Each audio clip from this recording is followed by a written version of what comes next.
Gainesville, The Villages, 1370 AM, 96.3 FM, The Source.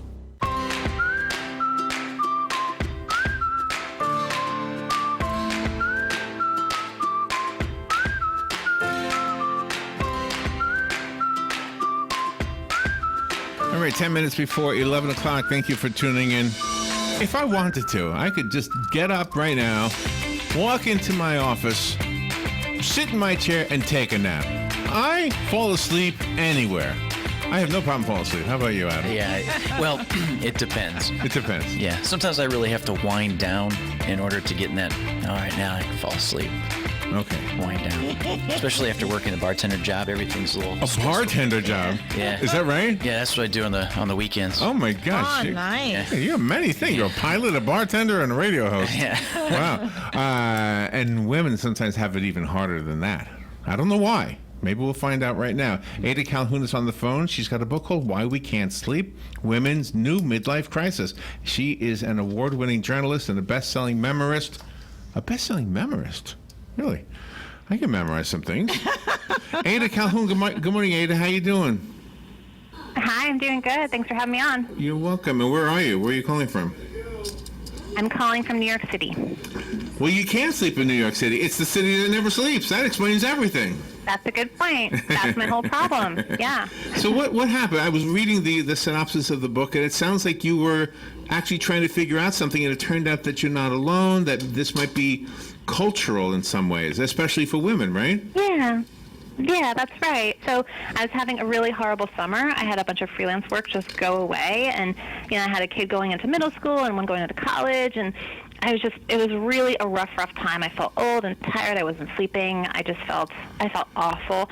And I got a call, fortunately, from an editor at Oprah.com magazine, and she asked me to write about our generation and what's going on with women of our generation. And in the process of doing that story, I learned a lot about what we grew up thinking was going to be possible versus what actually has happened to a lot of women of this age. And I found it really liberating. And when the story came out, it went super viral, and I heard from women all over the country saying that they really related. Okay, and is it because of cultural changes in America, in the whole world, and is it gender specific in this case? Yeah, well, I was really looking at women because I feel like, Gen X gets ignored a lot, right? It's the Jan Brady of generations. And we just get left out of every conversation. It's all about millennials and boomers. And then middle-aged women, of course, get ignored all the time. And so I think the combination can be really isolating. You feel really invisible. So I wanted to just focus on this group and on all the factors at work. And one of them was this growing up with really high expectations for ourselves. So we were the generation that was going to have it all and do it all, and we could be anything, even president, and all that talk. And then you get to middle age and you realize we're the first downwardly mobile generation. A lot of us are really, really tired. But also too, when sometimes people in this generation have to take care of their children and also their parents and their grandparents. Yeah.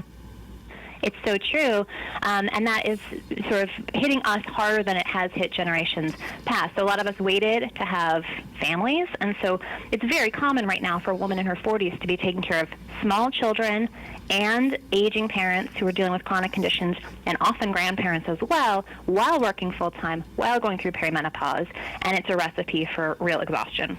And you also have to feel but you have to rise above the guilt. There has to be times when the woman has to take time out for herself and just be whatever it is that she wants to be without having that kind of responsibility. Yeah, and I think that is something that I heard over and over again. This woman at AARP, Amy Goyer, who's done a lot of research in this area, she said, this should be the time when women are finding themselves in our 40s and 50s, when we figure out what we really want and we see our contribution to the world more clearly. And she said, but most of the women she deals with, and a lot of the women I interviewed, are just too busy to even think about it. They're so tired and they're so overworked. And how do you find the time? And I think we get told, self-care, but usually that just translates into an hour a week for a manicure or something very small. And I think the problem is much bigger and much beyond the reach of, highlights and Pilates.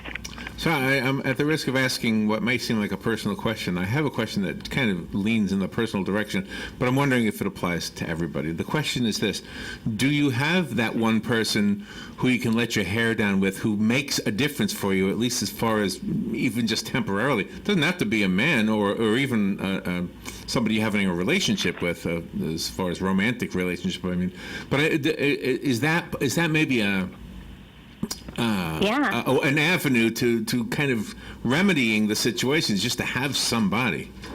Exactly. I think that's exactly right. And I think having more than one person, I think having a club is really valuable. I mean, that's one of the, I don't give a lot of advice in the book. It's not prescriptive. But one thing I do say is getting off the internet and getting actually into the company, especially of other women who are in the same boat, can be transformative. So I started a club as a result of the research that I did for this book, and it has changed my life. Like, it's a bunch of women. We get together once a month, and it is fantastic. I think some women, though, are really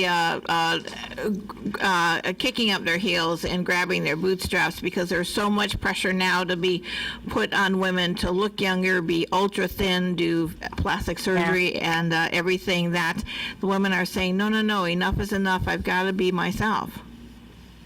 Yeah, I think that's right. I think the pressure is so great in so many areas, and that's one thing I heard again and again was women today, they're not just judging themselves on like one thing, like how they are at work or how they are at home, but on everything. So it's how hot their marriage is, you know, whether or not they recycle, whether or not they have crow's feet around their eyes. Like, it's too much. And I think you're right that we do need to look at what is actually possible and what actually matters to us, and only pick a couple things to really focus on, because if we do everything, we'll drive ourselves crazy. And see, this is why I can sleep in my office, because I don't care about crow's feet. I have no worries about lines on my face. I got enough problems with my face. A line is not going to bother me. And money, too. I think women are in a place right now where they are working jobs that do pay what they want to be paid, and they're able to save and also support themselves. Yeah, I mean, some of them definitely are, but a lot of women that I spoke with feel underpaid and overworked, and they feel unable to save money because, of course, the cost of housing has gone up a lot, the cost of education, cost of health care is ridiculous, and they just feel really squeezed. Even trying to have, like, a reasonable middle-class existence feels beyond the reach of a lot of women, even if they're working full-time. By the way, if you're pressed for time and you can't read a book, it's available as an audiobook, and Ada is actually the voice on the audiobook. So, and I learned that because I went to Amazon. The book is getting good reviews there, and it's available in every format that is there. Plus, we have a copy here. Yeah. So if you have a listener who would like it, call us, and I'll pick somebody at random. Ada, do you have a website you'd like to tell us about? Oh, sure, just adacalhoun.com. That has information about the book and about articles and all sorts of stuff. All right. So are you stressed out doing a radio interview? Is this stressing out? No, I feel great today. Oh, good. Well, No, I think glad to get the word out. I think your call handler, he's stressing out because he's looking at the clock saying, come on, wrap it up. Yeah, they have me on quite the schedule today. So it's an adventure. Ada, it's an honor to speak to you. Thank you so much for being on the air with us. I think you're helping a lot of people with your book. Oh, I'm glad to hear that. Thank you so much. You're welcome. We'll be right back.